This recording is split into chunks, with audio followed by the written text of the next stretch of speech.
G'day folks. Today I'm going to have a look at the Bushman DC190L, which is an upright two-door 12 or 24 volt fridge freezer, and you know, excellent for applications for off-grid, and in my case particularly caravan. Now I was looking for an efficient DC operated fridge with a compressor to replace a three-way absorption fridge, which has given me nothing but trouble if you've watched my other videos.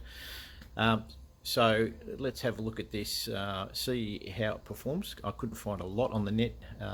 The reviews, while they said they were a really good fridge, they didn't really give me much detail, so I thought I'll run this for 24 hours, capture some data on it, and have a look at a few of the facts for anybody that's thinking about going this way. It's performing well so far. Okay, let's have a look. Comes in a large cardboard box, this big.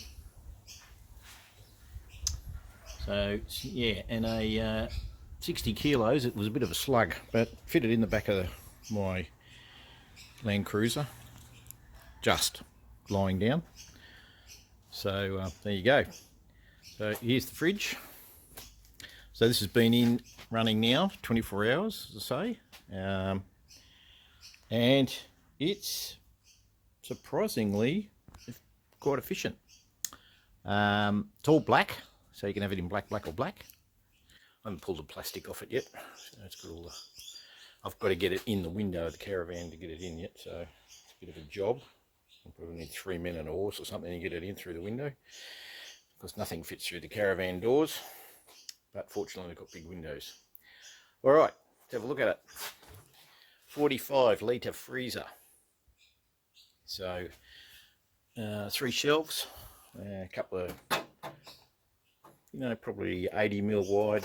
These shelves here are, and a very 80 mil thick. I think this insulation is here to here. So I guess this is where it gets its efficiency. You know, its running efficiency from.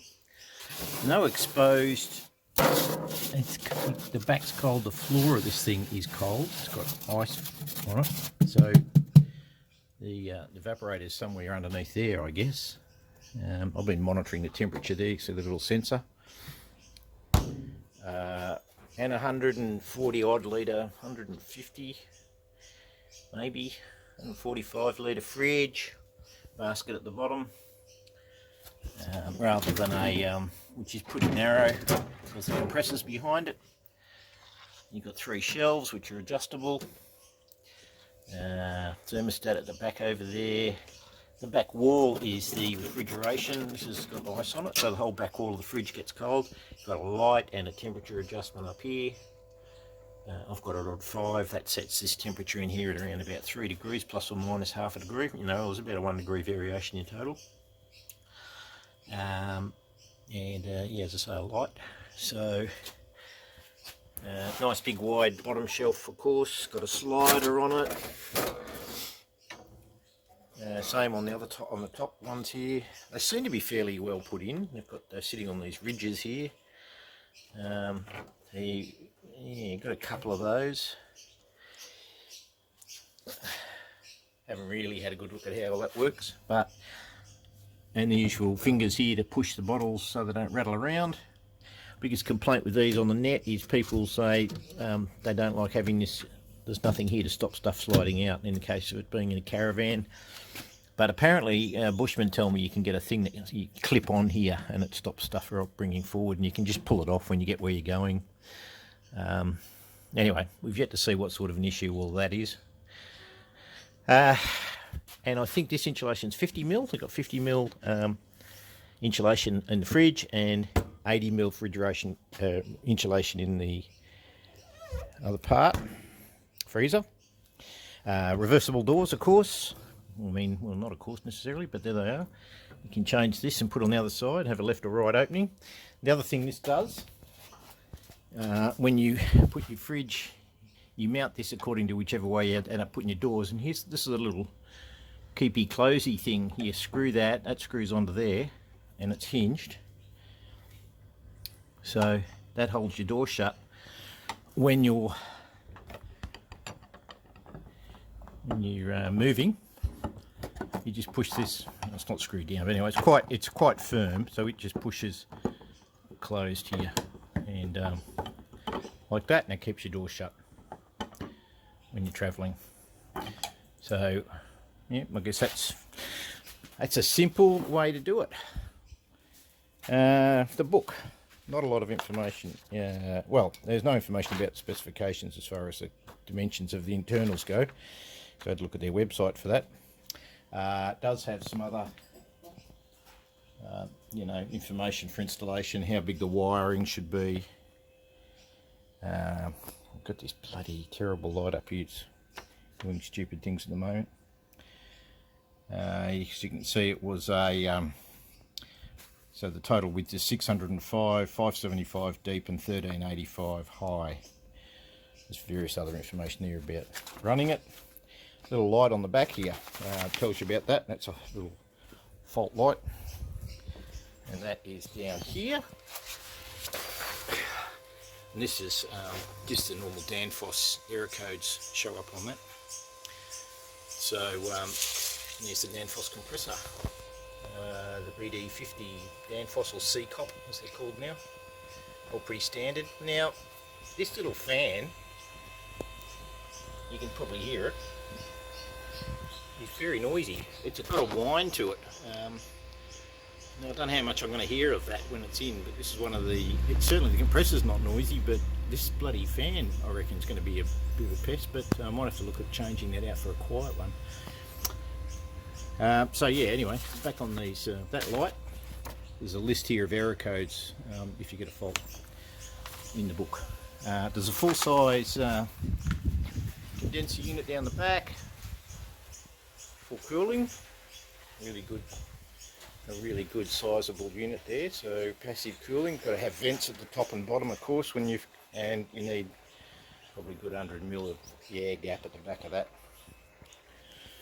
This is a steel cabinet, and yeah, absolutely there's nothing cool on here at all. This outside of this thing is absolutely at ambient. Now my three-way fridge, Dometic three-way fridge in the Caravan, this gets condensation, particularly around here. This has been running for 24 hours. I'm in Brisbane, so it's a little bit humid. We should be seeing condensation. There's no sign of it anywhere on this fridge. Nothing's cool. So that's good. That means we're not leaking cold air out. So I'd say they've done a very good job on this. And I guess that's proven by, when you look at this is 24 hours. Just wait for it to come up here. It is, this bottom number, 45.76 amp hours. That's in 24 hours. 45. Well, it's a bit more than 24 hours. It's 11. So that's probably about 26 hours. So it was around 40 amp hours in 24 hours. That's impressive. So that's as good as a, you know, one of these chest freezer things here. That's a Evercool with a BD50. It's around about the same consumption. So that's pretty impressive for a 190 litre fridge. Running, okay, I've got this set at 13.7 volts. Compressor, the fridge is drawing 4.29 amps, 4.3. That's 5 and a bit when it first starts up, and around about that 60 watt. It draws about 60 watts. So yes, it's doing a great little job, and easily supportable by a couple of 100 amp hours of battery and appropriate amounts of solar.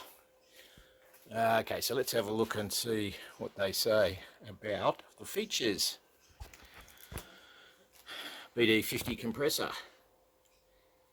German designed and Japanese owned. Well, didn't know that. There you go. That must have been a recent thing when they changed the C-Cop. Full steel fridge cabinet, yep. Safety glass shelves, yep. Bushman quality guarantee, and a 3-year warranty. Excellent. Genuine Bushman designed system, yes, it is certainly the way the cabinet's all been designed by them for best for Australian conditions. That's the condenser on the back, yep, wire on tube condenser, much like the old fridges used to have. So yeah, very good at doing that. Built-in vertical fan to assist airflow. I don't know what that's about. I think that must, I don't know if that's in this fridge because there's no sign of a fan internally. As I say, 80mm on the fridge and 50mm insulation on the freezer. Certainly tropical rated, absolutely. Probably over 24 hours. Well, as I said, it's used 40 amps over 24 hours, so that's actually better than that. That's at 25, and that's about what our ambient is here at the moment with 26. Yeah, so it's doing all of that. That's absolutely correct. 4.5 amps on 12 volts when it's running. Yes, absolutely. Wide door storage, 45 litre freezer, adjustable shelves, interior light, door latch for mobile use. That's that little thing I showed you. And reversible doors and a mounting kit. Yes, let's have a look at that mounting kit. So that's the box that comes in, and you get this black. Now I haven't unwrapped it yet, but these are just black trims that go around your the opening in the Caravan to cover up any bodgy sawing work. So I think these overlap. This looks about 25-30mm wide. So this screws into the frame and then the fridge slides into that. So I can't put it in yet because I've got to get my old fridge out. So there we have it, the Bushman DC190L. And yes, it performs as it should. It's doing a fantastic job. I'm impressed with its power consumption figures. Here's the fridge from switch on at approximately 5:15, reaching a working temperature of 4 degrees by about 8 o'clock.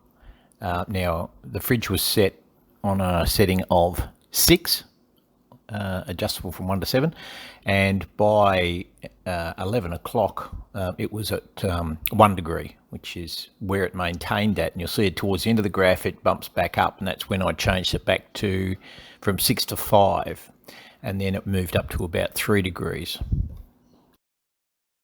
Here you can see the fridge is sitting at around 3 degrees, 3.5 degrees.